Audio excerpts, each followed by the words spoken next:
Good afternoon, everybody. Thank you for coming. It's a pleasure to have you here today, and also to celebrate somehow the end or the final stages of the GLOBE project. We have been working together, the members, the partners, team partners of this project, this European Horizon 2020 project. We have been working together for 4 years. We started, I remember here, UPF early 2019. And well, probably the world has changed a lot during these 4 years. We didn't expect it at all what has happened, in particular the pandemic times. But anyway, we did it. We managed to survive and to meet all the goals of the projects, to submit all the deliverables, that the long list of deliverables that we had to do. We did. And I think that despite these hard times, we have been collaborating quite well. We have been able to produce papers, to have many discussions, to have a lot of sharing different approaches, revising many different issues related to global governance, doing a lot of empirical research that we have, collecting data sets, case studies. Still, probably many of these information, this data still has to be elaborated in further publications that hope come the next year in particular, but we'll be able to do this in academic publications. But in any case, I think has been a very exciting experience to be able to work together despite all of these difficulties. Today we are going to present two of the, well, basically one, that is one of the final deliverables, this GLOBE report. I will start now in a couple of minutes to detail. But well, we have another deliverable, still is finishing, we are finishing these weeks on the EU strategy book, detailing, well, the strategies of the European Union to be more relevant, to have more presence in global governance, and hope to be able to we will be able to distribute this strategy book in early January. In fact, will be the last deliverable of the project. But let me, before starting the presentation of this GLOBE report on trends in global governance and future scenarios for the 2013. Let me say that, well, there are the GLOBE project has done a lot of activities. We have been very active despite the restrictions of the pandemic, organizing seminars, in particular web seminars, a long list of presentations that we have been able to broadcast, and well, they have a lot of hundreds of people visiting these webinars, not only during the real time they were done, but also in the days and months after. And there is a long list that will remain in the website for a long period in the years to come. And also, well, we have been organizing also roundtables, online roundtables, and many other activities that I think has been a sort of trying to a sort of a very intense activity, trying to overcome the restrictions and the difficulties of the pandemic. And in addition to this, our project has been also capable to not only to do the deliverables and all these more, well, I would say, transfer dissemination activities, but also having already a number of academic publications, number of books and papers in academic journals, and also, well, we have now under elaboration a detailed book with almost all participants involved in the project will have a chapter or will participate in a chapter that will be entitled Institutions of Global Governance, and we expect will appear late next year published by Edgar Elger. So, and as I said, we expect also more papers to come in from the different data sets and case studies we have been elaborating. So I think it has been a very fruitful project. We have been able to do a lot of things and also to think a lot about global governance, the current challenges, and also the trends and the features of global governance. It was one of the main objective of the project, to think about how global governance can evolve in the coming years, and the role and the chances for the European Union to be involved more strongly, more actively in the global governance. So I think we did it, and now we'll start with the presentation of the report. And after our presentation, and well, maybe if there are also some questions regarding the report, we can open the floor for a while. But then we will have a roundtable with a number of members of the GLOBE project, and also some special guests to discuss more openly well, the role of different type of international organizations in global governance, also considering the background, some of the findings of the GLOBE report and the other outputs of the project as a whole. So let me start then with the presentation I'm going to share with Ángel Sanz from ESADE. I will start presenting the first part of the report. As I said, well, we did a lot of stuff, a lot of papers, a lot of deliverables during these years. And this GLOBE report is, in a way, an integration of multiple contributions to this GLOBE project. We try to include findings from many different outputs and elaborate in a way focusing on the features of global governance, how all the research we did can contribute to better understand or better foresee the development of global governance in the coming years. This report has been led, many people has contributed to this, also directly or indirectly, on the basis of previous documents and deliverables, but has been led by ESADE and eBay partners, and also has had a strong involvement by members of the GLOBE International Advisory Board, who has participated in a number of roundtables and open conversations. And also we had also some feedback from experts and practitioners for specific parts. This here, you can see the picture we took in early 2019 when we started the project. Unfortunately, not all partners have been able to come today, but I think most of you are here. Well, the GLOBE report has two main parts. The first part on the role of international organizations in global governance, and we introduce a sector-based perspective, considering four different sectors: trade, security, finance, and environment. Actually, there are more macro sectors than specific sectors, as we explain in the report. These are very broad areas of activity in global governance. In some of these sectors, you may find a number of subsectors, areas of activities, each one having its articulation of global governance organizations and international organizations and other actors. And some cases are loosely connected, others are more integrated or more hierarchical. So there are big difference, but we focus on four large macro sectors, I said, to analyze. This was because we had in mind the idea that to understand global governance is not possible to take it as a whole, as a single dynamics, but it's very, very specialized. And then we need to understand how the developments work in different areas. And we took, since the beginning, these four areas, these four macro sectors as a point of departure for our empirical analysis.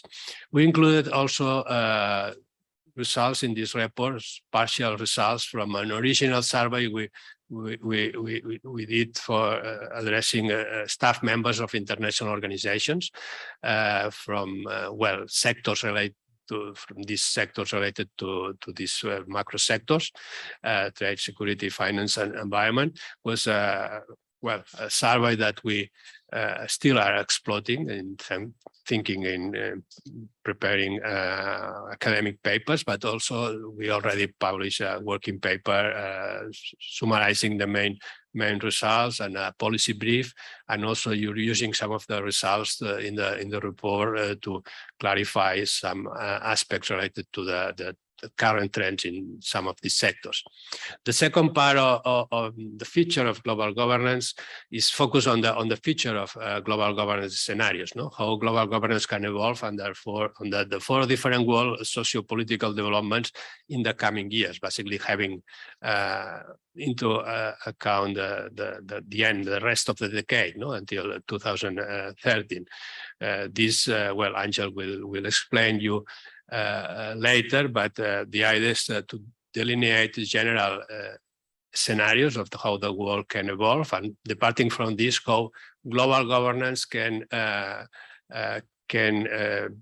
figure out in each of these different world scenarios. And in particular, we try to zoom to how each sector can evolve, each sector of global governance can evolve in these 4 scenarios. And then we include also some concluding remarks about the differences of these sectors and how they can evolve, and also some cross sectors developments that we suggest may happen in the coming years. Well, let me start with the presentation of this first part, trends in global governance. We focus first on the institutional problems of global governance and try to discuss the most relevant challenges that global governance is facing across the different macro sectors. We started with a chapter that is very transversal, not sector focused, but actually is almost the only one that has this panoramic perspective. And we focus on the different problems international organizations experience today. We also identify different types of international organizations. On the one side, the more formal ones based on treaties among sovereign states, and other types of international organizations, mainly informal international relations that they don't have a treaty to create these organizations, and other structures, other type of entities that also are involved in global governance. We include also transgovernmental networks, public-private configurations, regulatory intermediaries. In the report, we discuss very generally this type of actors in the different deliverables, in the different research we have been doing during the 4 years of the project. We did different members of the GLOBE project has been doing particular research on this different type of actors, focusing on case studies in which some of these actors have a very relevant presence.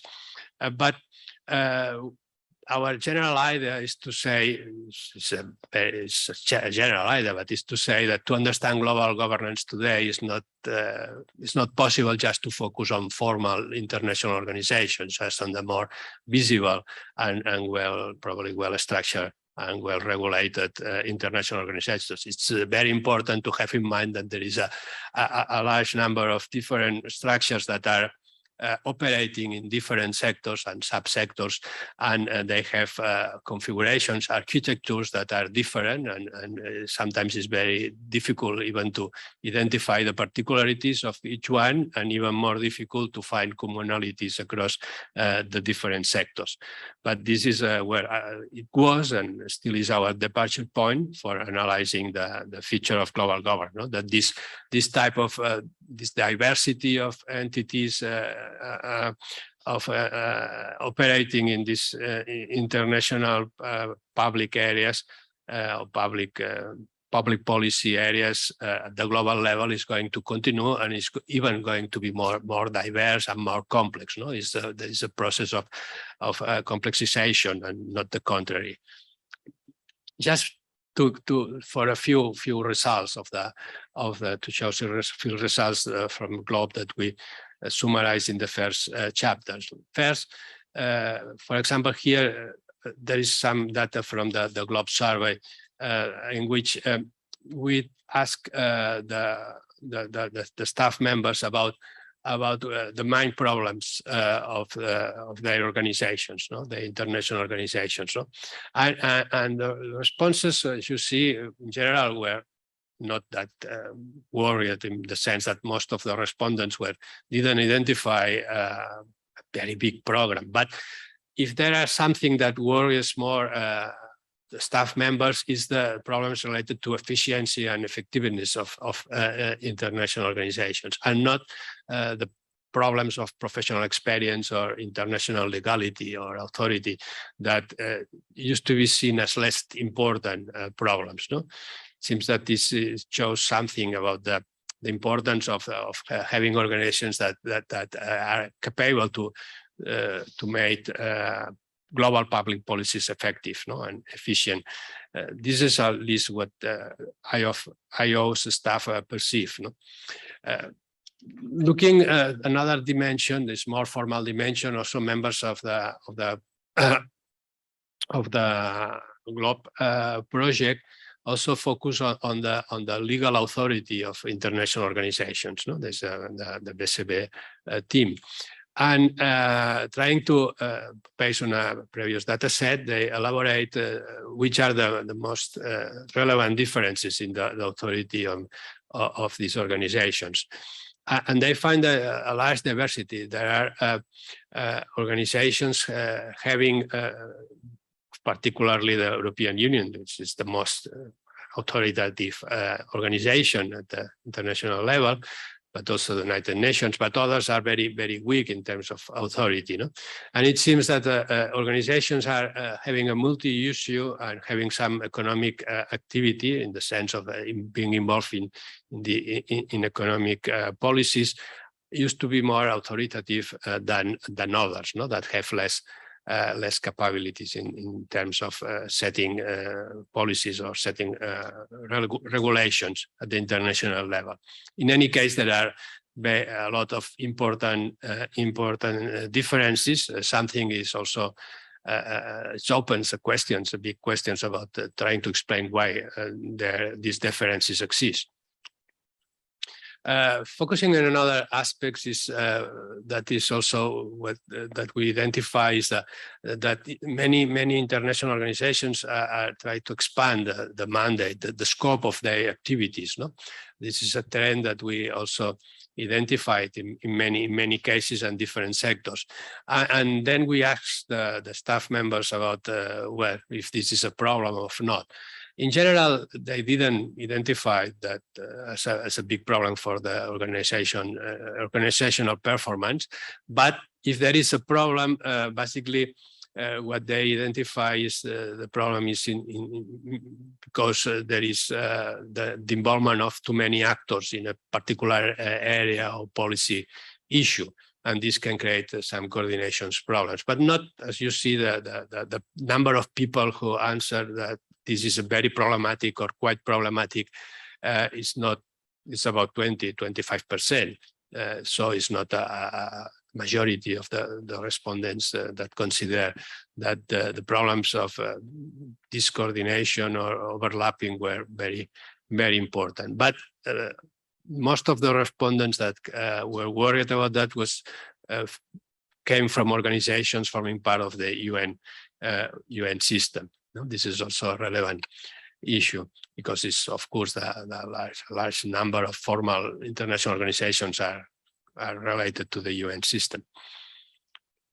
And this is also another approach that we elaborated to understand the development of international organizations and to see how this development is related to national politics and national discussions. No?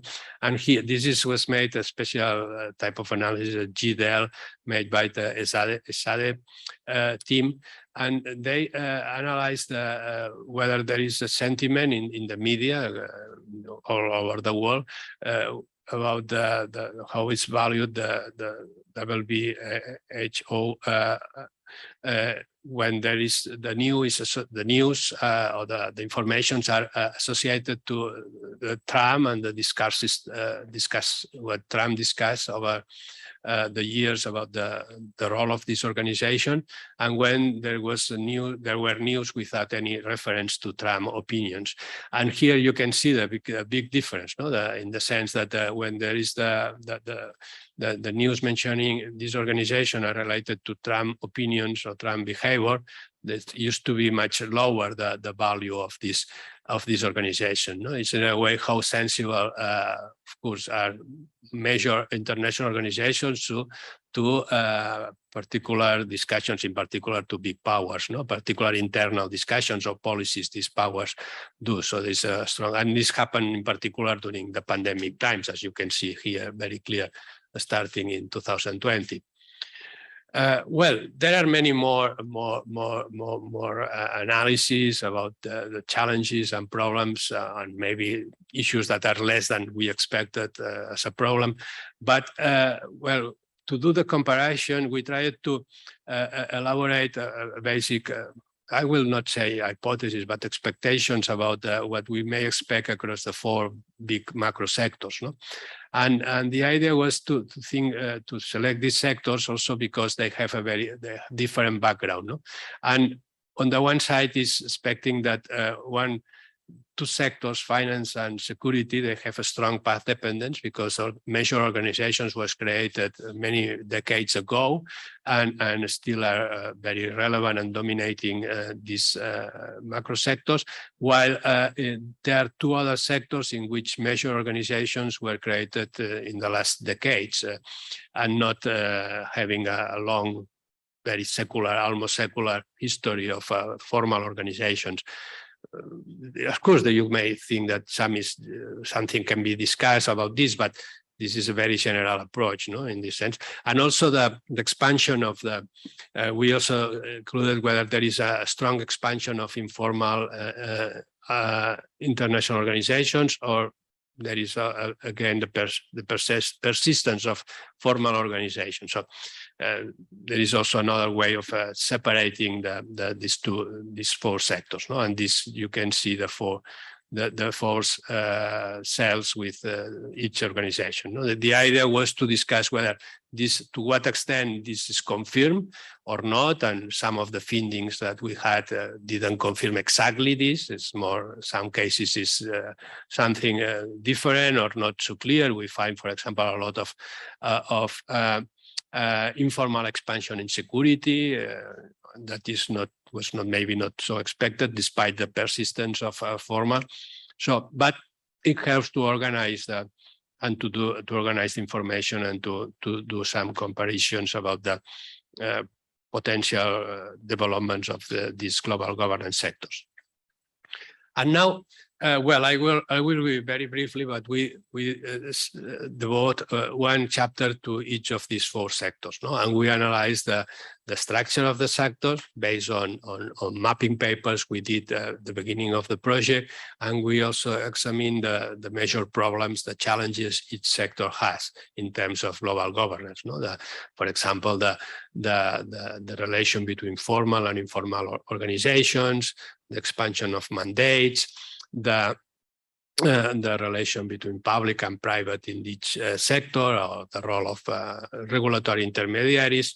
We in a very structured system, and we compare the four sectors one after the other in four different chapters. No?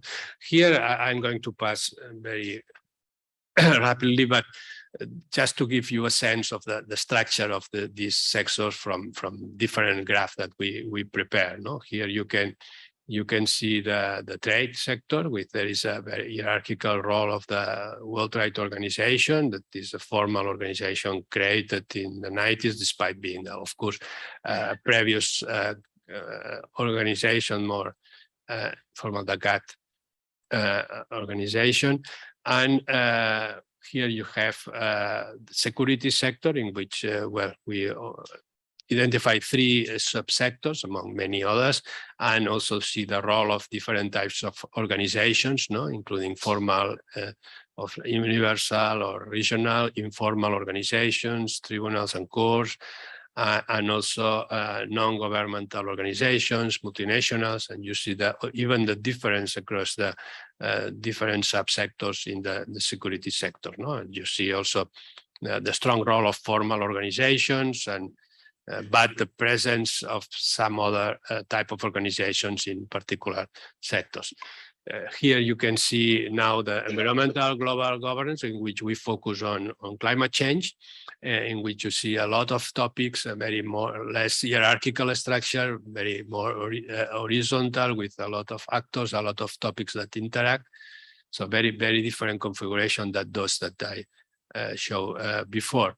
And just to finish, here you have the finance, the global finance architecture, in which you see a sort of a dual structure, one more based on the public, big organizations that articulate what we can call the macro finance, taking care of the financial health of countries, that is highly represented by IMF and G20 or G8, G7, and on the other side, the global governance of banks and finance in general, that is more informal based structure, where you have the Financial Stability Board, and also, of course, very, very central, the role of the BIS, the Bank of International Settlements, and the different committees. So just to give you a sense of the diversity and variety of each sector in global governance.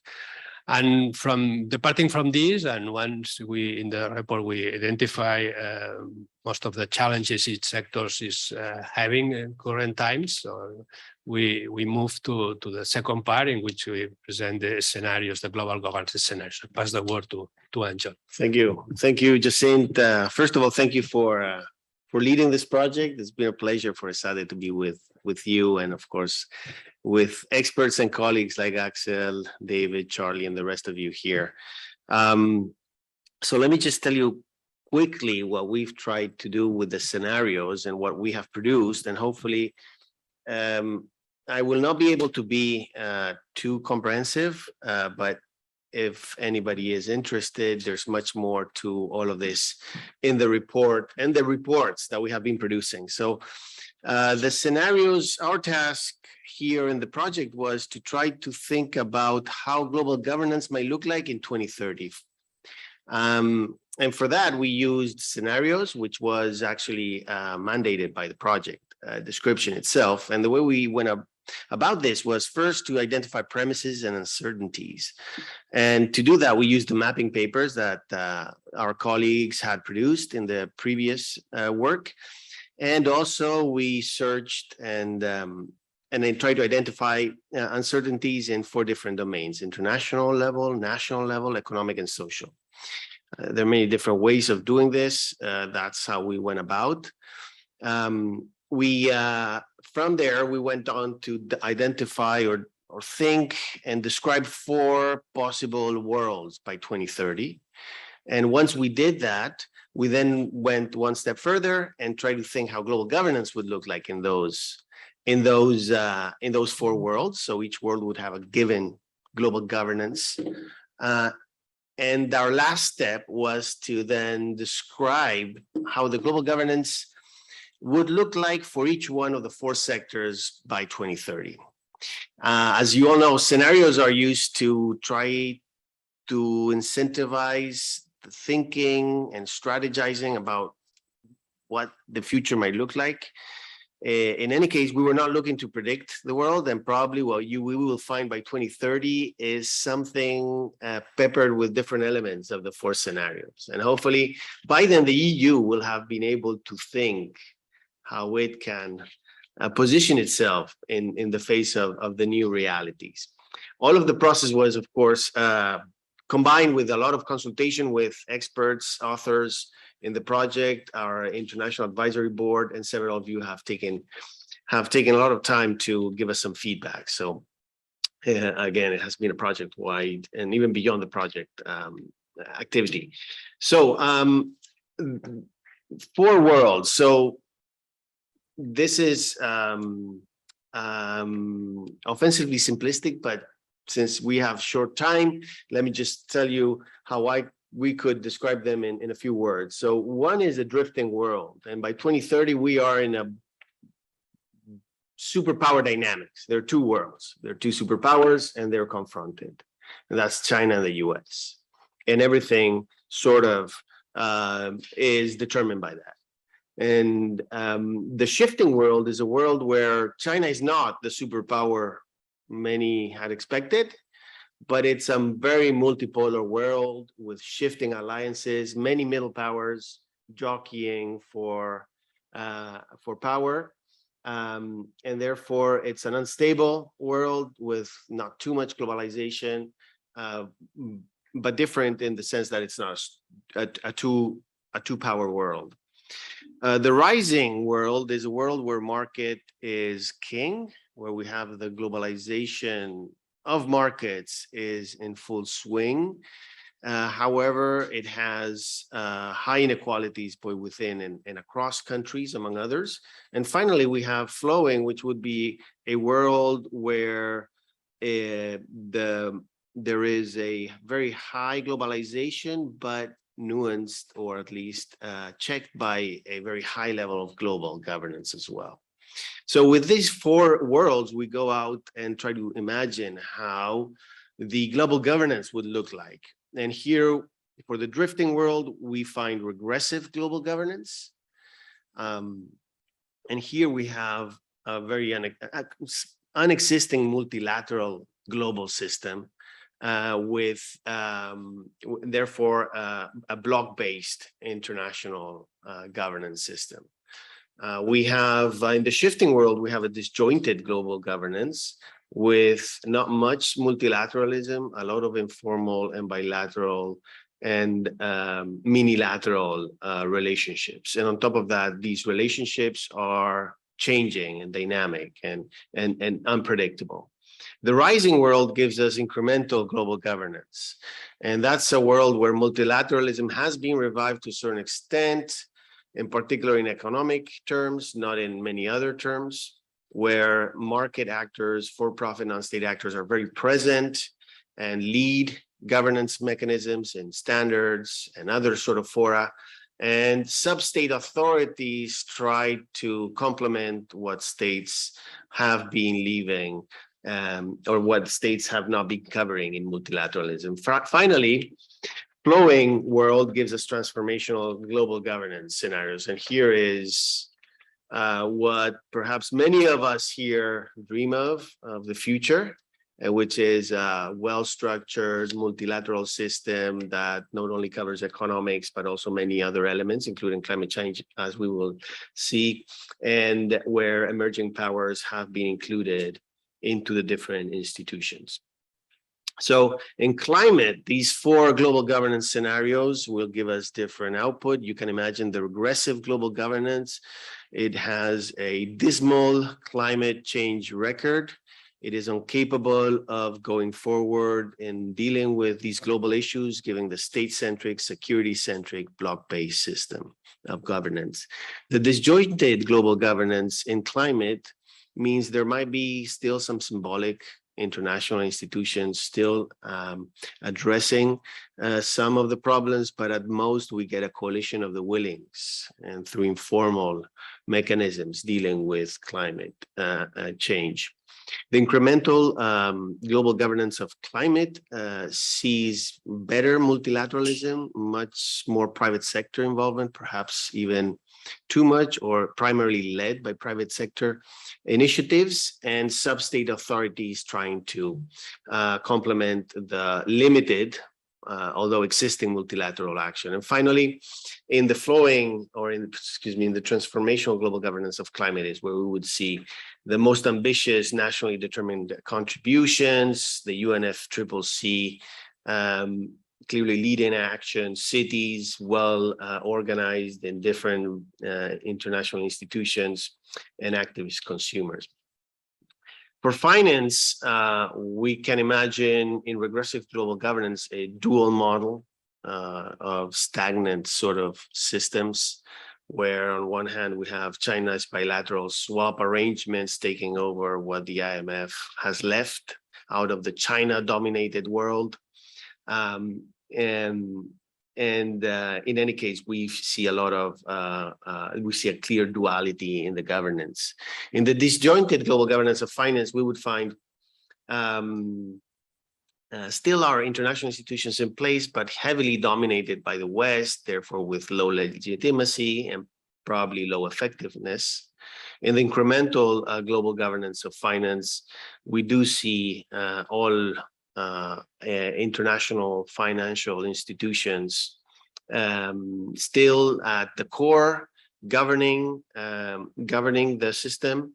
And finally, where we would see the most, let's say, transformed, balanced global governance is in the transformational global governance. And here we would have a system of institutions which are less dominated by the West, where reforms have taken place, and China and other emerging countries have a bigger say, with more regional convergence across regional organizations. In trade, well, you can imagine the WTO is almost inexistent in regressive global governance, where it has not been reformed. There are two trade regimes. We imagine a global trade organization led by the US. We imagine a Pacific Trade Cooperation Organization led by China or something similar, and with trade happening increasingly within regions. In the disjointed global governance, stagnation of any reform is also happening. Again, China is not as prevalent, therefore we don't have a dual system, but we have essentially a sum of bilateral and regional systems. The spaghetti bowl of trade agreements that has been called, but to its extreme, let's say, and without an underpinning system of the WTO. In rising and incremental global governance, WTO has been reformed minimally, and trade has picked up. Cross-regional trade is up. However, again, it's a system dominated in including global governance by big corporations. Digital corporations are running amok and setting their rules, and at most we have some voluntary standards beyond specific or very particular trade elements. And finally, in transformational global governance, we would find a reformed G20 with all the countries we would expect to be sitting at the table, a WTO which have been revived, and we would see the global trade regime incorporating all these other issue areas which have been linked and are incorporated into trade, global governance like labor rights, gender perspectives, and sustainability. Finally, the security regime, regressive and disjointed global governance and security. We do not have a functioning Security Council. Interpol has broken down in the regressive global governance of security. The EU has not advanced, actually receded in its collective security policy, because NATO has taken a front role given the China-US competition. In disjointed global governance of security, we see private military security companies playing an increasing role role, and quite a few failed states also in this not globalized but not governed world.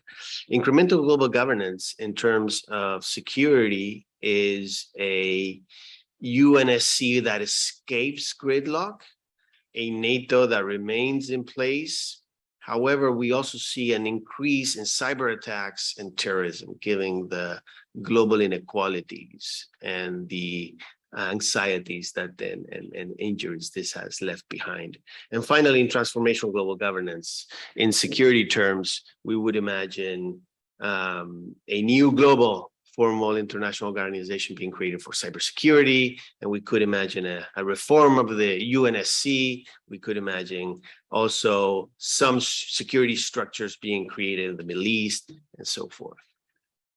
With this, there's much more to this, which is in the report. Anybody willing to embed and go deeper are welcome to read it. And the idea is that this will be a feedstock for the EU and for us to develop what might the different scenarios imply for the EU, and how the EU should prepare itself for different possibilities. Jacinth, the word over to you. Thank you. Well, just say that in a type of exercise like this, we don't have a glass ball or a way to identify the future, with certainty. This is just an exercise to help us to think about the future, and from extrapolating from current developments and the information we have. And actually, there are a lot of stuff in the academia, but also beyond academia, on projecting the future. In social sciences, you can find in a bookshop a lot of books about how it's going to be the future in 2013, in 2015, in 2014, 40, sorry, I'm 50. But also, well, there are very popular books on that. But there are not many books, at least I don't know any specific book on the future of global governance. There are about the future of the world, but not of the future of global governance. And I think an exercise like this, as far as I know, didn't exist before. To think, maybe, of course, there are a lot of things that we can improve, or a lot of things that you may not agree with because you have a different views about particular scenarios or about the scenarios. But in general, I think it's a very interesting exercise to help us to project what we know about global governance, or we know from academic research, and to extrapolate this to the future, and to help academics, but in particular policymakers, analysts, experts, to have a little bit more of clarity about how things can evolve in the coming years in a very complex world, as you know, from geopolitical tensions to all of diversity of sectors that I referred before. Probably the world will be close to some of these scenarios in the world of global governance. I mean, these scenarios, or a mix of different scenarios in a proportion that we still don't know. This is maybe will be some of these scenarios will be more probable than others, depending how geopolitics will evolve. But in any way, we try to distillate also, just as concluding, in addition to this sector focus analysis and the scenarios for 2013, some trends that are tentatively possible to identify in the world of international organizations, and not only formal ones. And there are five I would say, ideas, tentative or explorative ideas that came out from many of the papers and many discussions that we had over these years. The first one is about the idea that international organizations in general tend to expand their mandate. They don't tend to be more narrow or more specific focus, but to the contrary, they try to expand to be active in areas, in policy areas beyond what the original mandate or the original area of activity. No? This can be seen in different sectors and with different intensities. Of course, there are organizations that are more expansive than others, that are more powerful, have more resources, others than less, but there is a tendency that requires probably more explanation that we know, but also is something that we suppose can be something that is going to be more relevant in the coming years. The second point is about the differences between formal and informal international organizations that we refer. A number of papers. Charles Roger here has been doing a lot of work on that. But one thing that seems to appear is some tendency to blur, not to be so that clearly separate type of organizations. Of course, they still are very different, but it seems that formal IOs are very interested to promote informal IOs, while informal IOs, if they are successful, they try to formalize in a way that maybe it's not the same as the formal ones are, but formalize and have more access to state power structures. So in this sense, it's a trend that is probably going to be more and more important and creating more and more challenges for analysis, no? Also in the coming years. A third issue is related to the autonomy of international organizations from member states. No? This came from not only from GLOB, but from many other researchers. It seems that they identify a slow but constant trend toward some increasing autonomy of international organizations from member states. Autonomy formal, but also autonomy based on resources they have. And of course, not all organizations are in this same track, but it seems that there is, and sectors differ a lot regarding this level of autonomy, but it's a tendency that appears to exist in the last years, and probably we will expect that this is going to increase. Maybe in a world of decreasing globalization, this is not going to be to continue. But at the moment, it has been a strong tendency in the last 2 or 3 decades. And just to finish two final issues. On the one side, this coming from the analysis of these 4 different sectors and subsectors, it appears that, well, the monopoly of formal international organizations is not it's not dominant in all sectors. In some sectors it's clear, but in others it's not that clear at all.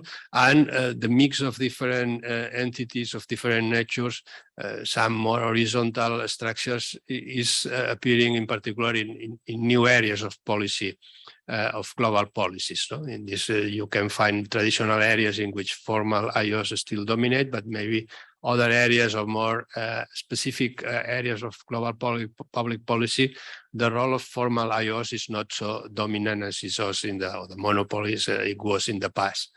And finally, another tendency is the role of national states in global governance that probably will evolve towards more slowly towards more strategic and supervisory activity than a full control. No? Because in particular, because of the expansion of global governance, the differentiation in many multiple policy and sub-policy areas in which sometimes many states, they don't have capability to follow and to even understand sometimes what is at the stake in the debates policy level in very specific and narrow areas of global policy. In this sense, we may find a slow tendency toward less involvement of a state, but still having a central role, in particular major powers, of course. Well, these are possible trends that we identify from part of the stuff, but of course there are only trends that we extrapolate from recent events, from data, from cases that we analyze, but the world, as we saw in the different scenarios, can be very different according some major political and social development that may happen or not in the coming years. So that's it, what we had from the project. Thank you for your attention.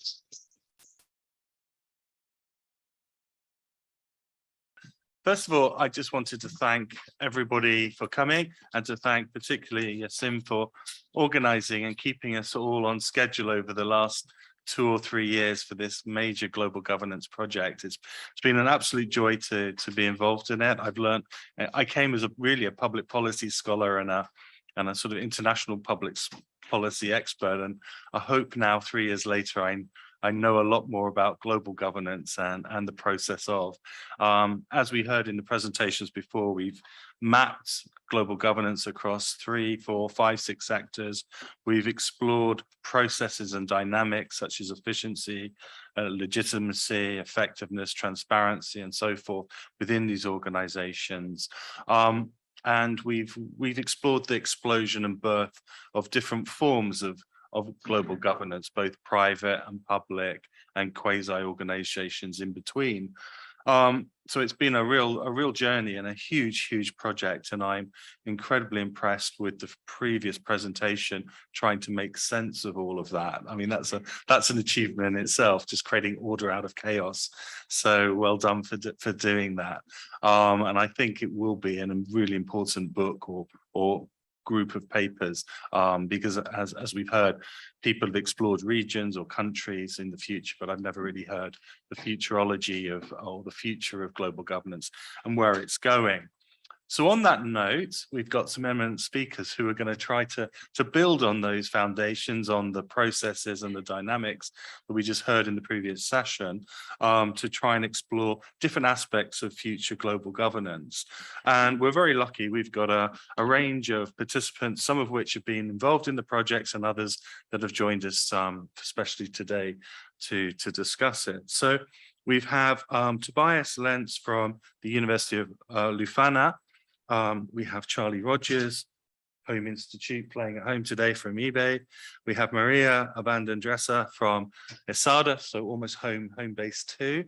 All of those have been involved in different ways, part of the project. Obviously, Maria was part of this future scoping project, and Charlie's been actively involved in the climate and the finance parts of the project, and also looking at the new forms of governance, particularly, which I believe is what he'll talk about. We also have Antonia Esther Adava Odell, who's also at eBay, so another home speaker, and again, looking forward to hearing about trade and integration. We have Axel Marx from Leuven, who probably without his input with our beloved leader sitting in front, this project would never have emerged. He's kept us on track and chased us along with Adam to keep to our various schedules. So thanks very much for those occasional prods, but also for those important intellectual inputs as well, which without, I don't think any of our projects would have been quite what they were. And then we have online as well, Bella Pertig Tui from the University of Bina in Indonesia. So thank you for staying up so late. It must be incredibly late now for you, but thank you for doing that. Okay, so without further ado, and trying to keep vaguely to time, I'll turn to Tobias, who I think is online, who's going to talk a little bit about the challenges and potentials of IOs in global governance. So thank you. Excellent. Can you hear me? Does this work? So thanks very much for the invitation. It's great to see this project and its rich outcomes summarized in the previous session. And I'm going to talk a little bit about one specific type of international organization that was called formal IOs in the final report, sometimes called formal international intergovernmental organizations. FIGOs is one of those acronyms being used. And I want to do 2 things. One is to talk a little bit about trends in FIGOs of the past couple of decades. What are the main developments when it comes to the way that FIGOs have developed? And I'll talk a little bit about some of the challenges that I think are key to understanding the future of FIGOs in the years to come. So these FIGOs, formal international organizations, are constituted by states, right? So states are members in these organizations, and they are closest to what we have in world politics, if you want, in terms of government, not just governance. What I will say now about trends, key trends, or I'll focus specifically on what it's called the authority of these FIGOs. That is their ability to set collectively binding decisions, right? I think the report spoke about the autonomy of these organizations from member states. So the term authority is similar to that. And I'll present some of the data from a larger data set project called the Measure of International Authority, or MIA, that I have compiled together with colleagues from UNC Chapel Hill in the United States and others, where we've tried to map the authority of these FIGOs since World War II, 1950 until today. And we've looked at 76 international organizations, including all of the well-known global ones, the World Bank, the IMF, the United Nations, and so on, and many regional organizations, including the European Union, African Union, and so on. And in fact, the data that I'll be reporting now is freely available for everyone. So if you're interested, please check it out. And there's one or two key developments that we've identified and that I think coincide with the findings in this project and in the research that other people have done. And that is the authority of these formal IOs has really grown since the end of World War II. They are much more authoritative or autonomous from member states now than they were 50 or 60 years ago. And this increase in authority has happened primarily since the end of the Cold War. We've seen some increase in growth during the Cold War, but much of it is really, or it's taken off, if you want, since the end of the Cold War in the 1990s and early 2000s. And we do find, in line with much impressionistic commentary, say, on international organizations, that this growth in authority has slowed down in the more recent period, say in the last decade or so. We're not really seeing a decline. It's not like these organizations are losing their authority, but the growth has slowed. And this refers to what one may think of as two dimensions of authority. That is the delegation of competencies to independent institutions within these international organizations, so secretariats, international courts, regional parliaments. And we can discern it also in what one might call pooling. That is the ability of member states to take decisions, collectively binding decisions by majority instead of consensus. And we have seen that majoritarian decision-making has also increased in many international organizations over time. So does that mean that all is well, as it were, in the world of formal international organizations? I don't think that's the case. And in fact, there are, as the final report also suggests, a couple of severe challenges. And I want to name three that I think are particularly important. One is the rivalry that comes from other types of international organizations. The second one is the politicization or contestation that is increasing inside many of them. And then finally, overlap, the issue of overlap between the mandates of these organizations. So rivalry from other institutional forms, and I'm sure Charlie will have something to say about this. It's clear that other institutional forms are on the rise. In fact, the number of FIGOs is stagnating according to most accounts.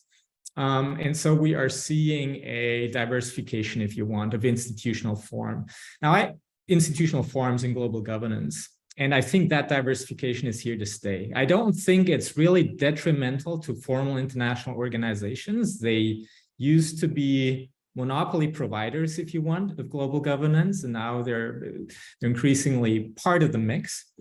But I think they are too important to lose status, let's say, within that broader mix. And that has to do with two main reasons. One is there continues to be a very strong functional demand for global governance in general.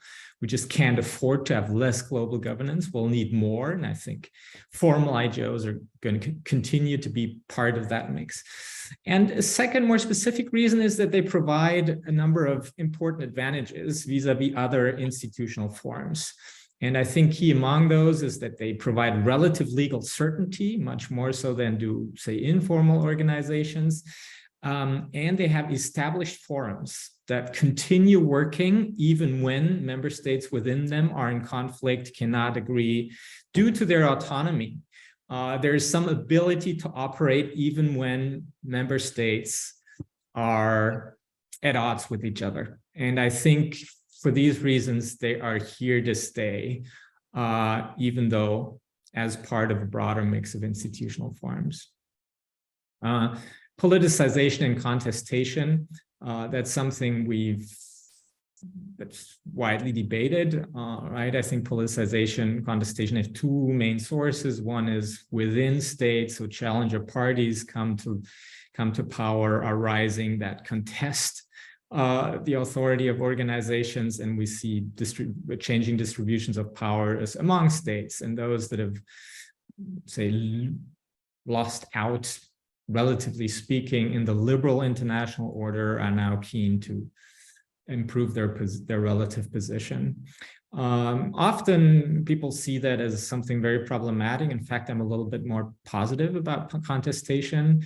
For one, I think it's impossible to put that back into the bottle, as it were, but I think it's also necessary to adjust existing formal organizations to changing realities on the ground, right? New balances within societies between proponents and opponents of international global governance and between states in the international realm. And I think that transformation process, if you want, is not going to happen without contestation. And in fact, contestation might help to legitimize some of these shifts that are going to be at the end. And then finally, overlap. I think that is a challenge. And in fact, I've done some research with Yoram Haftu from Hebrew University, who was also part of this Horizon 2020 project on regional economic organizations in Africa.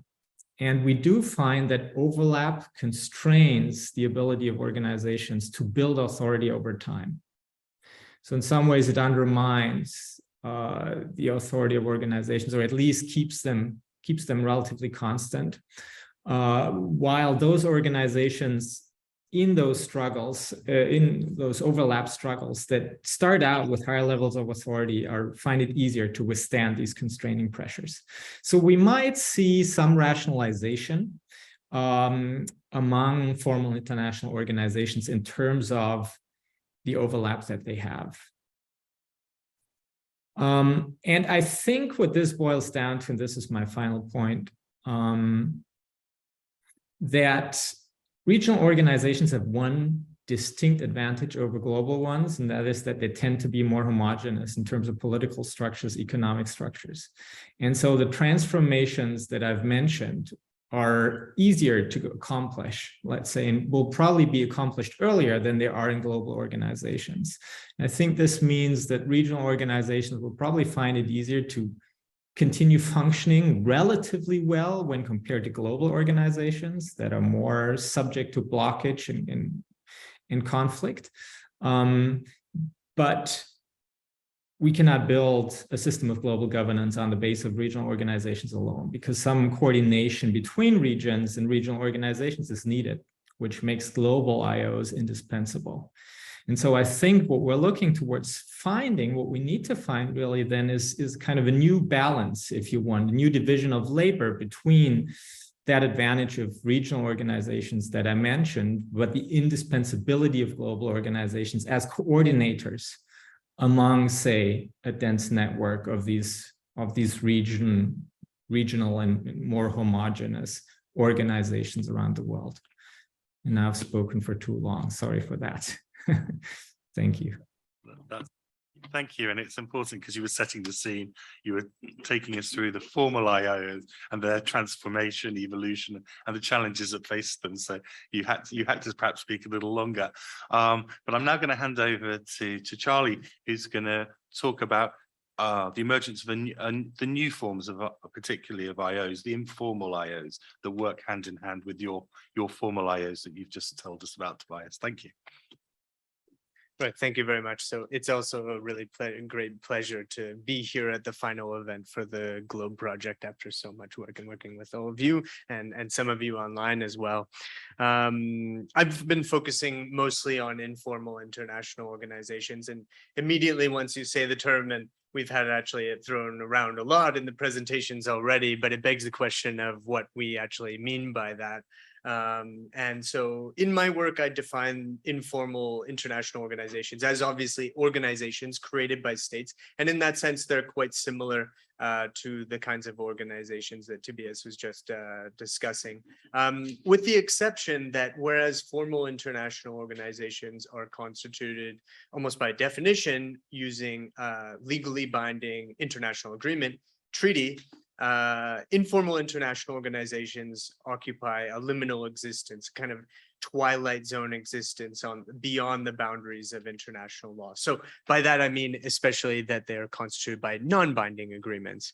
And so that's sort of the most fundamental difference between these institutions, the legal nature. But there are other things that are common to informal IOs as well, if not such a sort of sharp dividing line. Like, for instance, that they often do without a secretariat.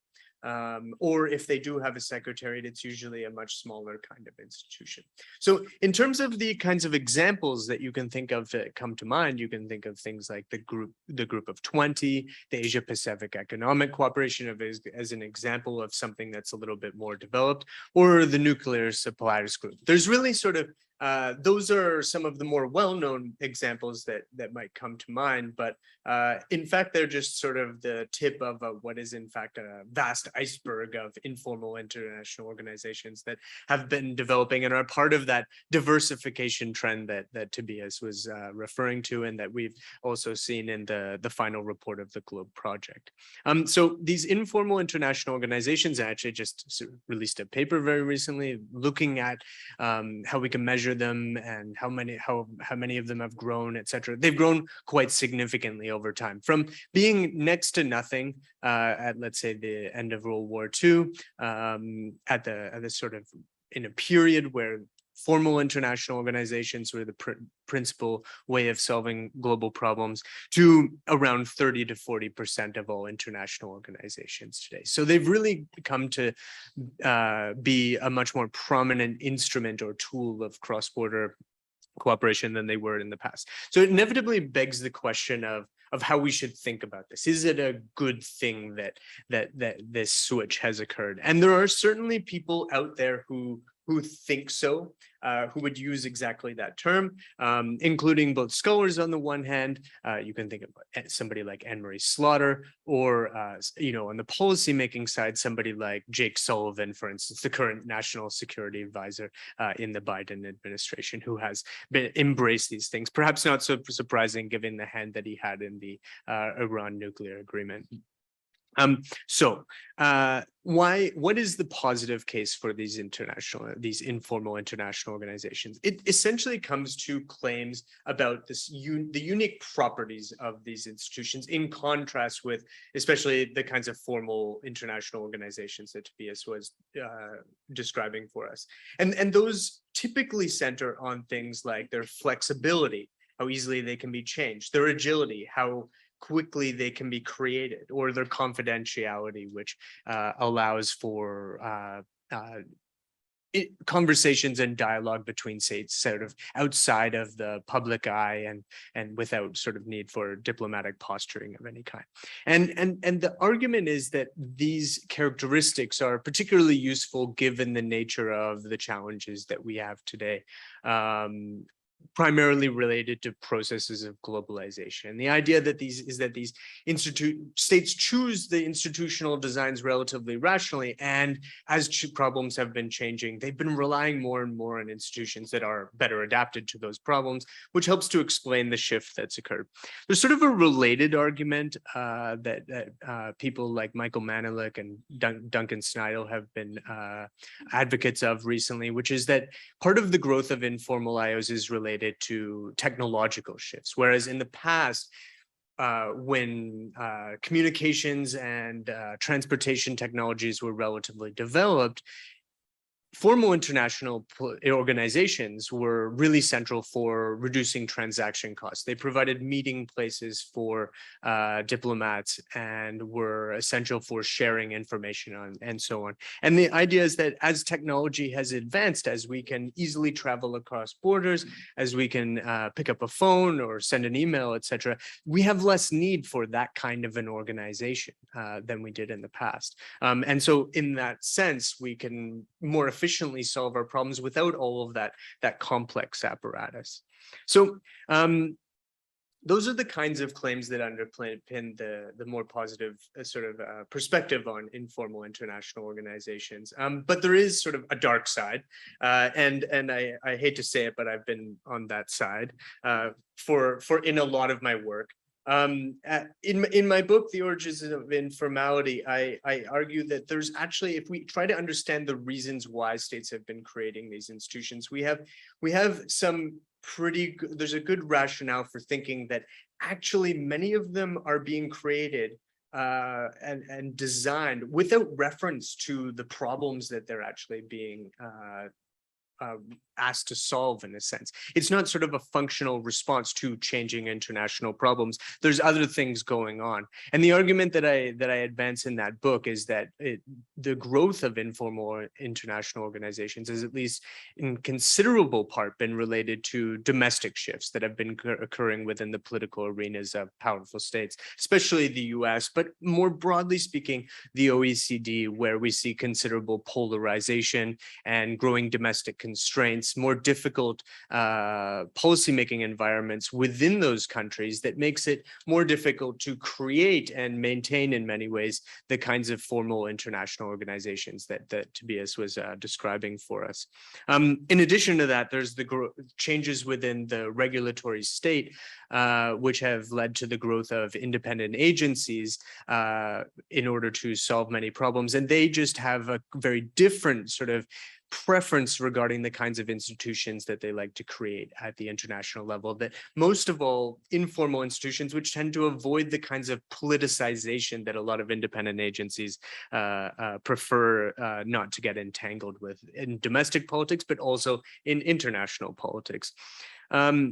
And the thing is, if this is the kind of dynamic that's going on, it's really a dynamic that plays out without reference to the nature of the problems that these organizations are really being tasked to solve. And so we have reasons to think that many of them actually might be mismatched with the underlying sort of structures of the problems that they need to solve.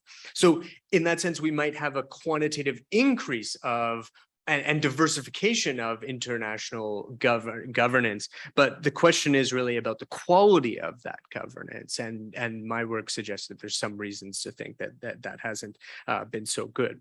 So just to finish up quickly, the question, if that's true, is sort of what can we do? And I don't mean to paint sort of just stark picture. There are organizations that are working quite well, right? But I think that actually picking up on some of the points that have actually been said already in the concluding remarks by Jacinta, but also some of the things that Tobias just said, that there are things that formal IOs can do, for instance, by lending capacities to informal international organizations that can plug some of these institutional gaps that they tend to have in many instances, that can bolster their ability to solve various problems. And there's certain things that states individually can do in order to assist informal international organizations in these kinds of ways. And some of the work that I've done in the Globe Project is focused on describing those different things. But I think that the key thing is that perspective on the linkages between these institutions leads to sort of a different question that we should ask about them than the traditional one that's been in this sort of underlying this literature and this question about whether informal IOs are a good thing, which is that you really need to think about these institutions not as sort of strict alternatives. It's either one or the other. The question is how to link them together and make them work in sort of more dynamic arrangements, recognizing that in fact they're almost never operating completely independently. They share the global policymaking stage with a whole diversity of institutions, and we need to think more about how to foster those connections in positive ways. Thank you. Thanks very much. And that leads very nicely. So we've had a positive side, we've had the dark side. What I've taken away is that we've got a lot of complexity and fragmentation. And I'm very pleased to say that Mary is going to explain the complexity and fragmentation to us. Thank you. Thanks. Not an easy task, but I've just been handed. I aim big. No, thanks, David, and thanks to everybody here, to the Globe Project as well. I think it's been a fantastic 4 years working together, honestly. So yeah, excited to see what else comes out of the project. Yeah, so kind of following up on what's been said up till now, Tobias is focused on FIGOs, I'll call them FIGOs, formal IAGOs. I'll go for IIGOs in the case of Charlie, if you don't mind. I would like to step even further. And so I'd like to talk about the ones that are not state-based. And that's a whole bunch of them, right? So now we're talking about the full complexity of global governance. What I'd like to do is just kind of outline a little bit what that means for the study of global governance, as well as global governance itself. So to start at the unit level, essentially what we've been seeing, I think, over the past decade, approximately, is a focus on these organizations that are not formal IGOs. Both because of increasing relevance and because we've turned our eye further to them for multiple reasons that have been said here already. And so we've got a set of ideal types that have been put forward. So we have private transnational regulatory organizations, PTROs. We have transgovernmental networks, TGNs. We have let's see if I can do this one, transnational private public partnerships, TPPPs. We have many different acronyms, great alphabet soup. And of course, each one is going to have their particular functions, their particular comparative advantages that they bring to the table when it comes to global governance, and their particular downsides, right? And this is really what we've been working on a lot in global governance at this point in time. And of late, I would say that there's been an interesting trend to kind of, let's try and analyze these in different groups. So for example, there's an article saying, okay, we've got the FIGOs, we know about the FIGOs, and then we have low-cost institutions, and that's everything else, right? So that's what Charlie's been describing, and that's all of these that I've been describing as well. And again, all of this helps us to understand the comparative advantages of these organizations, institutional choice models to see when one organization is chosen to do one thing or another. But of course, to some extent, this makes it more difficult to work with, right? If we're all analyzing these ideal types, these little categories, we're not seeing the full picture. And so there's kind of two approaches to getting a little bit closer to the full picture. And one would be something which I think is still under development, which is really not looking at them as ideal types anymore, but perhaps to some extent, international organizations of all types, including all types of members, whether public, private, and in between, maybe they should be viewed a little bit more on a kind of continuum. Which I know that also Uncle Seth over here, David, you've been working on these things, right? So could we perhaps be more efficient in our analysis if we stop or complement our focus on ideal types by taking a more kind of continuum approach in the institutional design, which varies so much between these organizations, no? So this is one step towards kind of understanding this complexity better. The next is, of course, just the lens itself, the analytical lens itself, right? And so we can see a trend towards no longer, or speaking less of regime complexes and more of perhaps institutional complexes or global governance complexes, because they focus essentially more on everything beyond the FIGOs and everything beyond the state-based organizations, or at least take a more kind of agnostic approach to them and don't only take the state as kind of the starting point for all of the analysis, let's say. So I think it's a very productive lens, but it also, of course, gives us major challenges because, of course, most of our global governance research developed from IR, and IR was state-based.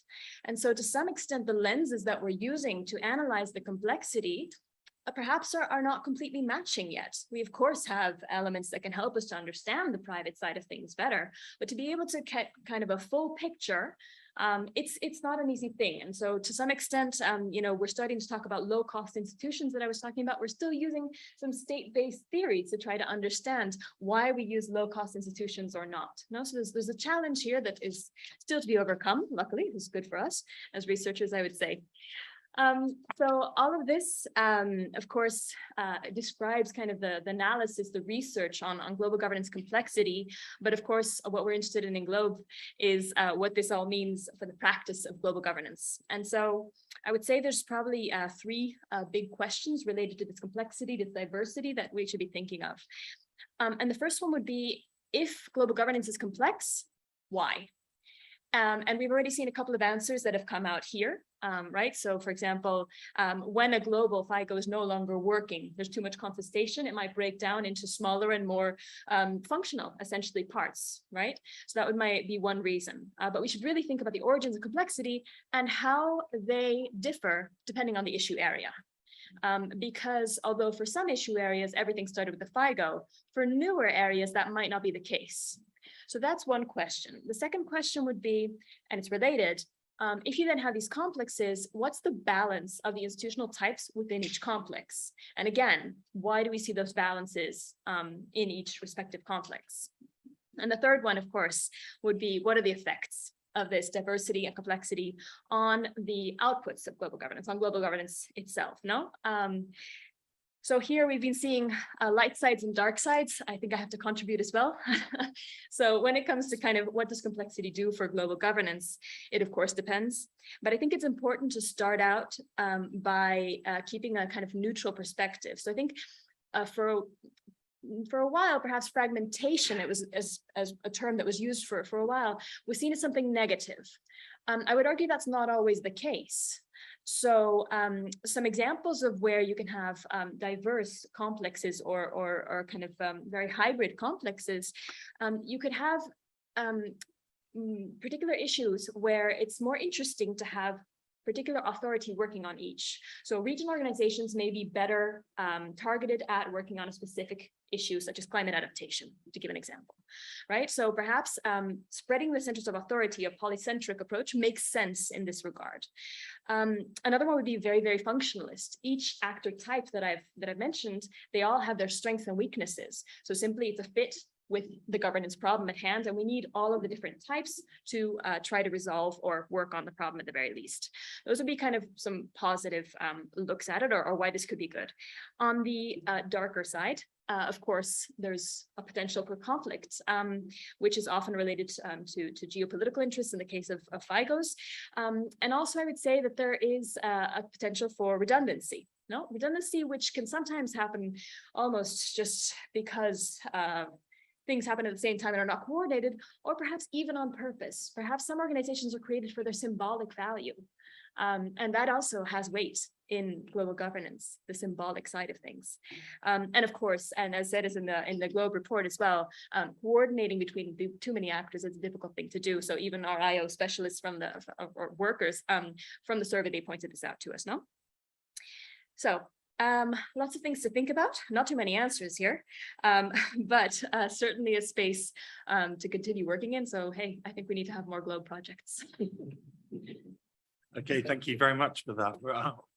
Amazing sort of overview, and sort of, it's not black or white. It's definitely not grey. Your presentation was not grey. So we'll go multicolored. It's multicolored complexity to understand governance. But to understand governance, then we've heard about the changing environment of global governance from the 3 tools. But we really need to understand the tools now that will affect outputs. What are the strategies? What are the functions? What are the mandates?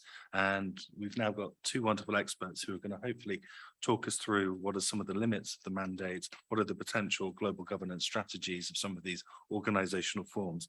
So, Antoni, I'll lead out with you.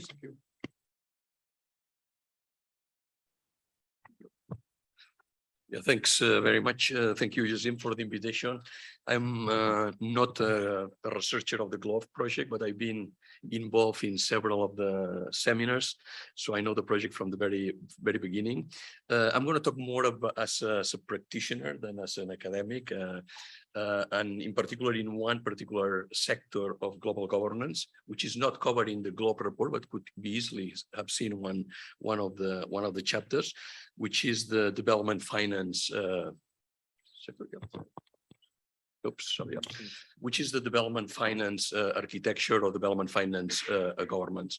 So as a practitioner, I'd just like to make a couple of kind of general points about how the GLOVE project help us, as a practitioners to understand. One, I think and I was talking to Jazine about this. This is a very timely report, I think, for the practitioner in this area, and hopefully will be very useful for the European Union, which I think is part of the audience of this report. It's a very timely report because this changing of architectures is already happening in many other areas. I'm familiar with the trade sector, which you probably will comment on, and things have been changing for the last 10-15 years. Development finance is already changing. It has been changed, so we don't have to wait for 20-30 scenarios. The scenarios are already here. So I think it's important to understand how actually some of these architectural changes are already happening, sometimes in a very micro basis at a very small level. One of the things that I like in the report that probably could be expanded, could be maybe another GLOBE research project, but it's part of the report. I like it very much, is when you focus on some of the kind of nitty-gritty stuff of these things. You have to look at how operational procedures change, how instruments change. So sometimes we focus too much on the high level governance structures and all these things, and we don't focus on the kind of the down to earth type of things. This is where some of the big changes are also building up slowly to a much larger changes, like a small earthquakes that the earth is moving, and finally there will be a big change maybe down the road. But the things is happening. It has been happening for a while. So I'll talk a little bit just very briefly on development finance. The architecture, I mean by development finance, some of the sectors that you mentioned, especially when you were talking on the finance sector. This is the multilateral development banks, the world banks, regional development banks, national development banks, private sector that is involved in development finance cooperation, and all the informal sectors, NGOs, and other actors in this area, which is a very complex ecosystem of actors here. The first point is what I just mentioned before. This is already happening. The change in the architecture in development finance has been already changing for the last 10-15 years, in part because of some of the trends that you identify in the GLOBE report. I will maybe highlight 3 of them that are affecting this particular sector. One is the changing nature of globalization that is changing the way that countries, especially developing countries that are the recipients of this financial aid from these institutions, are changing the way in which they think development strategy should happen. We know that both in developed and developing countries, this kind of changing nature of globalization is leading to a more state-managed type of globalization. A higher role of the state, I think, is coming into many areas, and this, of course, has to be responded by these institutions. We have to actually act differently, responding to these new demands by clients. The second, which has already been mentioned in many occasions in this panel and in the report, is this nature of a much more multipolar or multiplex world. There's new actors appearing in the development finance architecture. I mean, we can think about China, but we can think about many other actors that were not present a few years ago. And the traditional actors in development finance, or the ones that have been more important in development institutions like the US, like the European Union, and so on, they are changing a little bit the goals that they want in these institutions. There's much more strategic nature, more geopolitical nature, and that's basically changes in a way the mandates that they want to give to these institutions because of these kind of conditions. And the last trend, which I think is very relevant for this discussion, is the disruptive technologies that are emerging, because some of these technologies are changing in some cases the nature of comparative advantage of some countries. You were mentioning the case of transportation cost and movements. All of this changes basically the business of what type of objectives, what type of priorities this institution should take care of. And just to kind of, and the second kind of comments that I want to make, and just to finish with this, is two areas in which I can see examples, kind of clearly examples of these changes. One is in the architecture of this particular sector, development finance sector. This in the old times, what could be the old paradigm, you know, when the Bretton Woods was created and all the 60s, the 70s, and the 80s.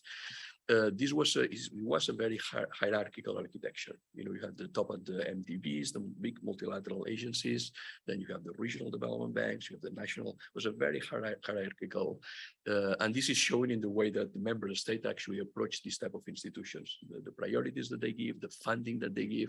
So it's a very hierarchical structure.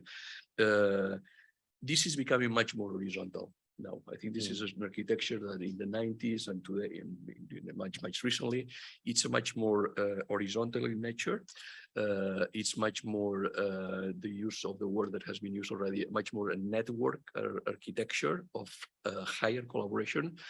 Is more complex because there are more and more actors. The other day I saw a report that I couldn't imagine actually the number. If you count all the development finance institutions in the world, including national development banks, local development banks, is more than 1,000 institutions. This is a very complex architecture that we didn't have it like 15 or 20 years ago. The second element of this architecture is these institutions used to operate in silos. You know, the World Bank was the World Bank, and they did everything in the World Bank: climate change, health, transportation, and so on. Regional development banks, the same thing. We were operating in very close silos and very little collaboration with other types of institutions. This has changed completely. There's a much more collaboration and convergence, if you will, between institutions across cross-cutting issues. We saw this during the COVID epidemic, where development financial institutions had to work much closer, I wouldn't say successfully at that point, but they had to collaborate closer with the organizations like the WHO, health organizations, trade organizations, the WTO, in terms of, so the nature of the challenges has required this increasing collaboration and convergence on priorities. And finally, the last one is what I was mentioning at the beginning, is that we have to look at actually at the nitty-gritty stuff, I think, to understand these things. So I think it was in the report, I think, makes reference to that, but I think I think is an area that we should explore. A lot of the changes are happening at the very kind of the substract level, and we see this, just to give you some examples, and in the development finance architecture, in the instruments that we are using. The instruments are changing rapidly.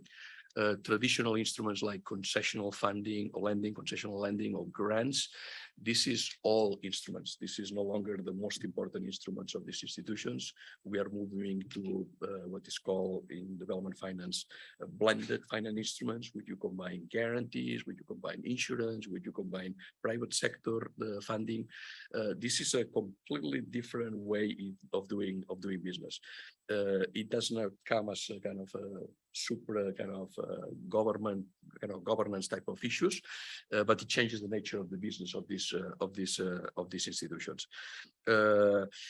And the way we actually evaluate things is changing. So the way that we actually measure effectiveness of these institutions, and I'm not going to get into the details here, is also changing the way we define success, or we define effectiveness of this type of projects. So I think I will leave it like this. I just wanted to bring a view from a more kind of a practitioner point of view, but just saying that kind of reports like this really provide a framework that help us to think about in a much more structured way these issues. Thank you. Brilliant. Thank you very much. And thank you so much for bringing that practitioner view to this debate. And I'm very glad as a public policy scholar to hear that we need to look at more instruments, evaluation, powers and functions in a collaborative, incremental process. So that gives me plenty more work to do. Okay, on that note, incrementally, we'll move on to more strategies and Axel. Thank you very much, David, and thank you everybody in the GLOBE project for a wonderful collaboration. Maybe in my brief intervention, I want to focus a bit on one, let's say, strategic implication of all this, what we heard in terms of the scenarios which are unfolding, the different dynamics with regards to different types of formal and informal governmental organizations, and also relate that a little bit to the EU and ask the question now, how can you pursue global governance as an EU in these uncertain times? And one of the things the EU is currently actually doing, and on which we have also been focusing, is actually trying to do, to a degree, a unilateral form of global governance by trying to create what they say their space in the world and try to pursue more strategic autonomy in terms of defending their values, defending their standards, defending their rules more globally, and in the hope that some of these are taken on board, that they are implemented, and also actually that some of the rules on which many of these international organizations are based are further implemented. And in that sense, it creates some kind of a unilateral global governance. I briefly want to touch on 4 related sub-questions to that. And that's first, what do we actually mean with this unilateral global governance which the EU is pursuing? How does it do it? Why do they do it? And then finally, and I think importantly, because this form of global governance also has some challenges, what are some of the challenges related to that? Now, what does it mean to try to create strategic autonomy? What does it mean to have some kind of a unilateral global governance? It basically means that you try to, in a unilateral way, enforce your rules, standards, but for example, to human rights, climate change, environmental protection, all the things we studied in GLOBE, try to have external actors out of your judiciary try to comply with that. And the EU is very active in that sense. They try to influence other governments in that respect. They try to influence businesses and so on. And actually, Anna Bradford from Columbia University calls this the Brussels effect. The EU tries to externalize their rules and norms and make sure that other actors comply with it. And the EU is actually now strategically engaging with this whole idea. This year, they have a new communication out, which is called an EU strategy on standardization, setting global standards in world affairs. And they really try to develop different types of instruments to make this happen. So that brings me to my second question. How does the EU do that? What does it mean in practice? It actually means in practice that they use, as a basic principle, access to the EU market as a coin to other producers, other countries, to comply with a set of standards. And this access to a large market, which the EU is, can provide enough incentives for other actors to comply with these standards. And they are now very rapidly trying to implement some of these market access regulations into different areas and with regard to different fields. You have the EU timber regulation, which restricts illegally harvested timber on the EU market. You have the conflict minerals regulation, which tries to address issues related to minerals mined in conflict areas, minerals we daily use in our smartphones and our laptops and everything. There's a proposal now for the deforestation commodities, of which you might have heard. New batteries regulation is out there, which tries to make batteries more sustainable. And they all try to make sure that external actors comply with standards and rules developed by the EU. And there are many other proposals currently in debate. You have the Sustainable Development Due Diligence proposal, you have the forced labor regulation, and so on. So the EU is very active in that respect. And why are they doing it?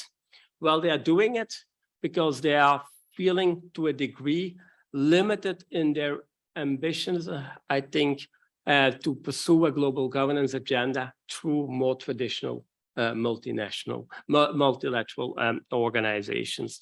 And that's been stressed by, I think, many EU leaders, the Council President, von der Leyen, the Commission President. She also noted it in their State of the Union, which she holds every year. It's all this idea that the EU should try to be more a forceful actor on the global scene by trying to have other actors comply with the standards. And that's a very valid, maybe we can discuss that, strategic choice as a response to global governance developments. But I think it's also important to recognize that with this approach, there are of course also quite some challenges related to that. And if you go through the literature, and there are many different studies coming out on the possible implications of strategic autonomy and so on. I'm not going to delve into that too much, but I want to highlight two, which I think are important for a global governance perspective. One is, and that relates actually to some of the dynamics Marie sketched with regard to all these private actors which are now engaged in global governance. And that is that the EU, in designing these regulatory instruments which try to externalize their standards and norms, they actually integrate private global governance mechanisms to execute what they want to do. And becomes a bit complex, but it basically means that if you, for instance, want to comply with the deforestation regulation, you need audits which are done by private companies and these types of things. And that creates issues of legitimacy, credibility with regard to integrating private governance actors actually in public policy and in global governance. And I think that's an issue which needs to be addressed and which is currently, I think, only to a limited degree addressed. Second important implication is that the current approach which the EU uses affects other countries in different ways. One often heard criticism or concern is that it will affect developing countries in negative ways. It will create winners, but also many losers. And in that way, might actually create more contestation and less likelihood for global cooperation than in the absence of such strategies. And one of the often heard complaints is that, for instance, the EU is, with all these new types of regulations, is hardly listening to the concerns of other countries who will be implied by these decisions, but who are not really heard about the possible consequences. So I think that's one of the strategic responses which we can now see in this changing environment of global governance institutions. I think it's an interesting development, also one which needs, of course, more research, but also one which needs, I think, critical debate and reflection. Thank you. Okay, thank you. Thank you very much. You set out very nicely how the EU is trying to set global standards and transpose these, and raises the questions of legitimacy and accountability of this process and the impact it potentially has on third countries. And that leads very, very nicely into Bella's talk, which is to basically look from an Asian perspective on the role of the EU in global governance, and to discuss whether she considers it a leader or are there other options out there. And you'd almost think we'd planned this panel the way it's seamlessly flowed together. Okay. Okay, thank you. So yeah, I was asked to explain about the Asian perspective on the roles of the EU in global governance, and whether Asians see EU as a leader, or whether Asians look up more toward US and China. So first of all, I think before we go to that issue specifically, first of all, I think perhaps I would say I'm afraid that there is no unified Asian perspective, yeah, because I mean, Asia is a continent, and we have different sub-regional dynamics, which I think will perceive the EU and global governance differently. Yeah, East Asia, South Asia, and Southeast Asia particularly. So I think perhaps I would be a little bit more biased towards Southeast Asia here in explaining what would be Asian perspective here. And secondly, I think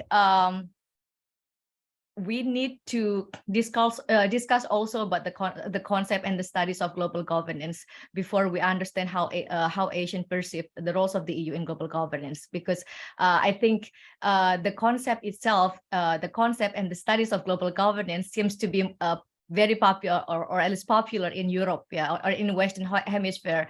But it is not that case, I think, in other parts of the world, including in Asia.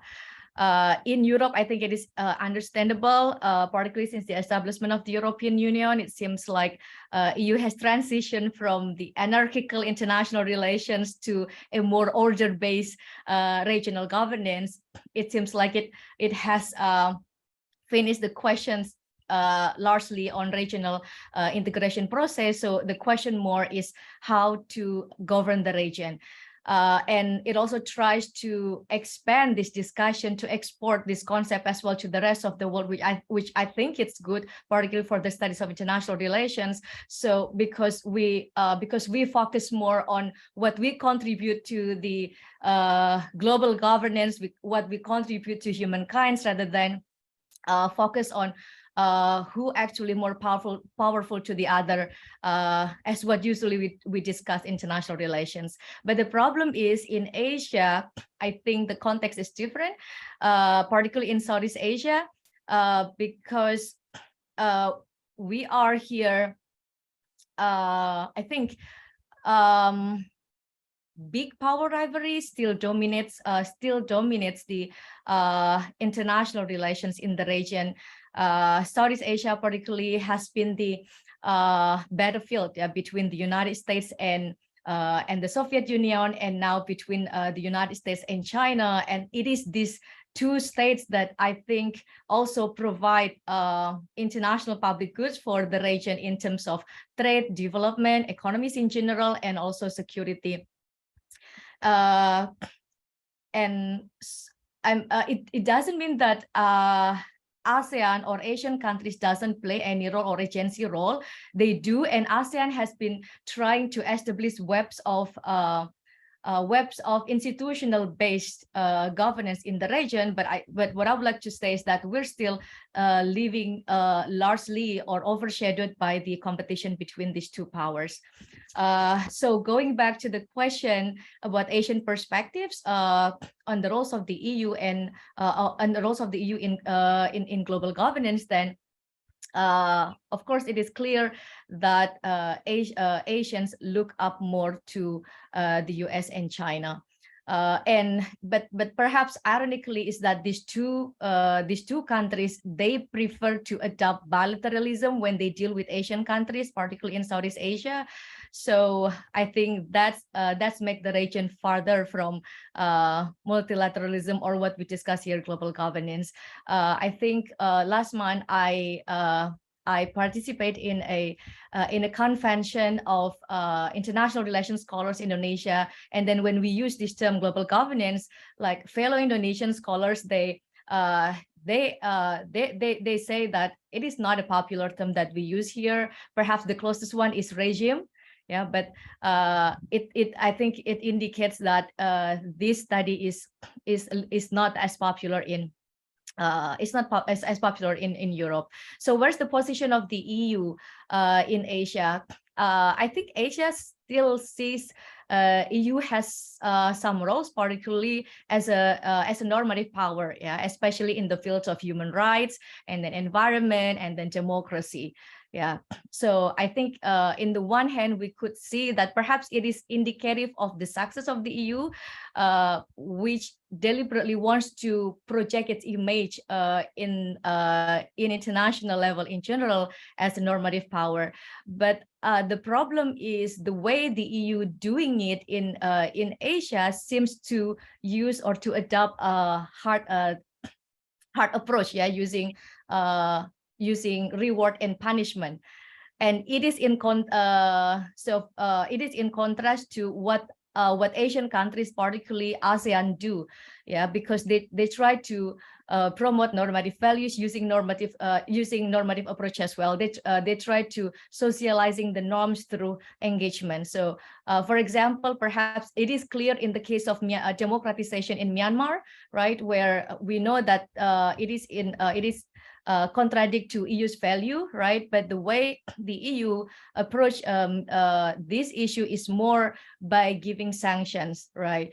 But so it is it is different with ASEAN, which tend to still engage Myanmar, embrace Myanmar with the expectation that it could better control, it could better socialize the norm to Myanmar. Compared to if it is outside the circle. yeah, I think this is how Asian look at the position of the EU, and this is of course outside the other factors from the EU side. For example, the sometimes incoherence EU foreign policy, and perhaps the relatively new newcomer, yeah, EU in Asia. We I mean, like many Asian countries are familiar with individual European countries, yeah. But in terms of the EU as a as an actor, as a unified actor, it is relatively new in Asian politics. So I think that's it for me. Thank you very much. And you raised a couple of very interesting points there, not just in terms of how sort of Asian countries sort of observe global governance, or should we say Europeanization of certain social norms. But you also raised an interesting point about, should we say, the intellectual perception of what global governance is in different areas. So thank you for stopping us being too Western centric in our project as well. So that was fantastic. Okay, so I'm going to give the audience a quick chance to ask our esteemed panel some questions if they want. You've been bombarded with a vast amount of information, so you may just want to smile and say it was wonderful. But if you do have a burning question, we're here. Well, not me, but the others are here to answer the questions.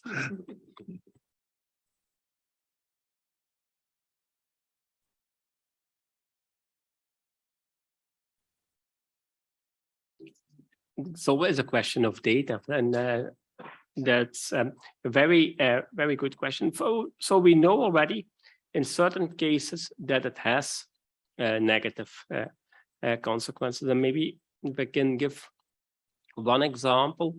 The way this whole mechanism works is that through global value chains, the EU tries to tap into economic relations to down the value chain impose a certain standards.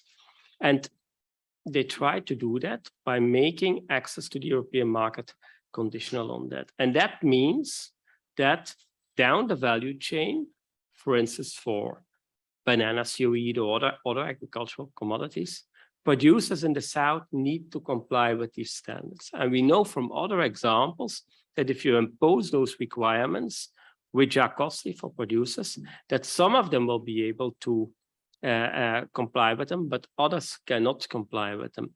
And in some cases, that holds for individual producers, but in some cases, that also holds for whole sectors or whole countries. And a famous example actually was discussed at the World Trade Organization many years ago, and that had to do with banana producers from a small island state, St. Vincent and Grenadines, which had to comply with a whole set of new agricultural requirements, and they were no longer able to export their products to the European market. They lost their export market, they lost their income, and that had negative effects. And that's just one example, but this is now systematically applied to many different commodities, to many different products, and these mechanisms will have these types of negative consequences. But your point actually, in more general terms, is very important, because what you actually need to do is to have a very careful impact assessment of these regulations. And the EU, of course, does that, but it's very difficult to really judge after something has been implemented what the real socioeconomic costs are. And that's where we, I think, need much more data. Any other questions? From the back, the shy ones at the back? No? The web. Any questions on the web? You can always type a question in. Any questions from us, from our fellow Globers? You can tell us we're wrong right at the last moment. Ah, there's a question right at the back. Yeah.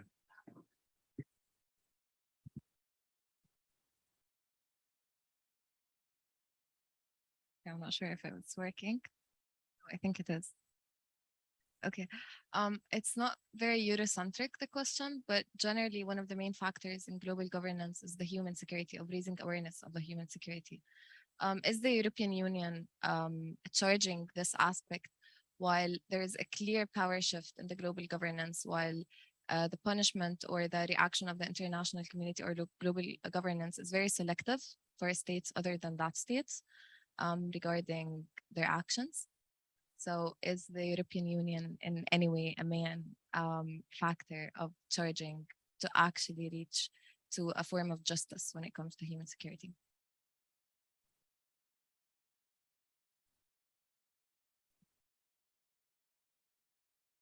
100% sure that I understood correctly the question. Would you mind reformulating? Yeah, so I think this is about the main path that can charge into the justice of human security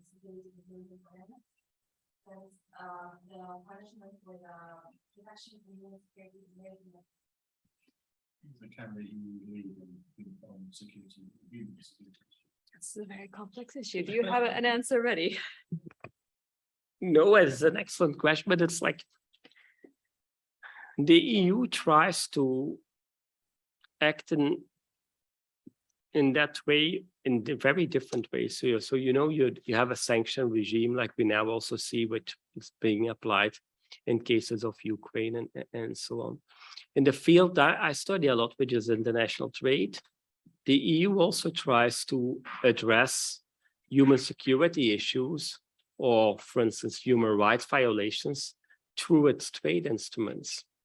For instance, in its bilateral free trade agreements, it includes a clause which is called an essential elements clause, which says that if there are enormous breaches of human rights or serious concerns on human security, the trade agreement ceases to exist as some kind of a sanction for non-compliance. The EU has a whole set of countries included in what they call the general scheme of preferences. What is the general scheme of preferences? It's a trade arrangement which allows developing countries duty-free, tariff-free access to the European market. But these developing countries need to comply with a set of international conventions and agreements, and many of them actually relate to issues of human security.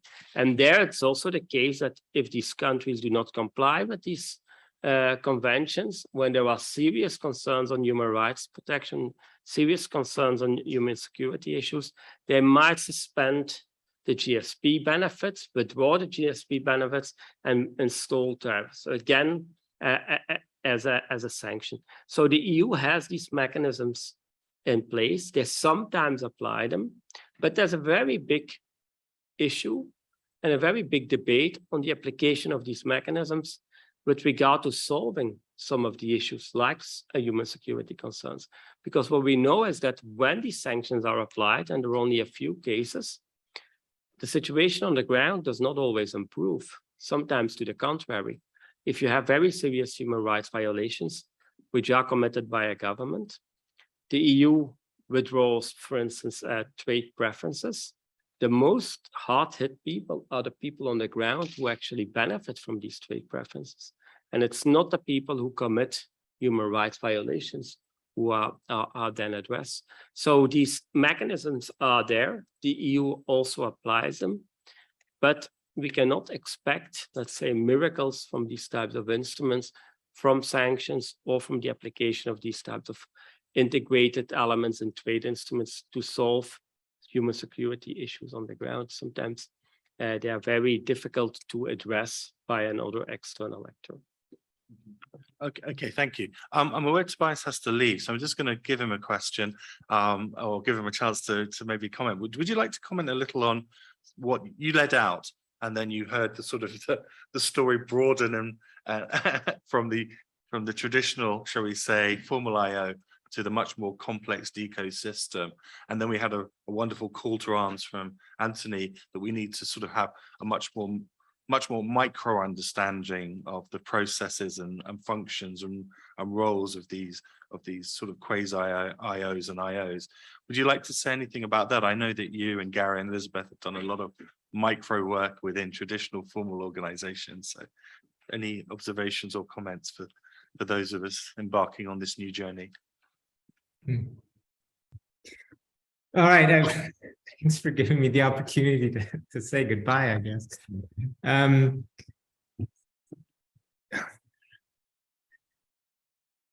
I mean, I'm still, I guess, a traditional IO scholar in the sense that I really try to isolate IOs, not from their political environment, but from other types of international other types of organizations. I mean, I completely agree with Charlie and others that some of the most interesting questions about global governance happen at the intersection in between different institutional forms. How do informal and formal organizations cooperate? How do they seize on each other's comparative advantages to become more effective? I think those are really important questions. What they indicate to me, though, is that in some ways, I think formal international organizations remain at the center of much of what we talk about when we talk about global governance. So that is to say, for all the talk there is about diversification, new institutional forms, and so on, I think formal IOs still have a core role to play in all of that. And to some extent, the efficiency and effectiveness of other forms depends in parts on what formal organizations are able to provide, or the space, the regulatory and resource space that they open up for other types of organizations. So I think academic attention has shifted away from IOs to some extent. But I think that gives a wrong impression on the continued importance that formal international organizations still play, if we think about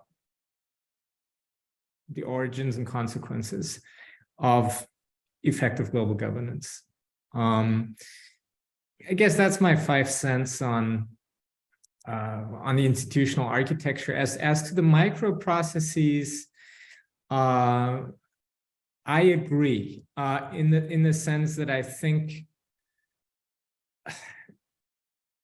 there are many idiosyncrasies to many of these formal international organizations. And what strikes me in parts is, for all the talk there is about politicization and contestation, is how differently that contestation plays out in different formal international organizations, right? So yes, China might have a generic interest in gaining power and influence in many of these formal organizations, but the various ways in which they do so across various organizations is very different. From the creation of new rival organizations, like the New Development Bank as a rival to the World Bank or something, to, traditional diplomatic means of trying to find allies within established organizations to vote in their favor. I'm thinking of UN reform or other things. And I think it's important, and probably hasn't been done enough, to really tease out these political struggles for influence across the various organizations that we see. That requires a lot of kind of micro work, I think, on the strategies that states employ to shape formal international organizations, but also other types in their favor. You said it was a big question, but you gave a fabulous answer. Okay. So all right. I fully agree with what you've said. Thank you. Charlie, do you want to have any last comments, response, or are you content? I'm fine. I actually am in full agreement with Tobias about most of those things.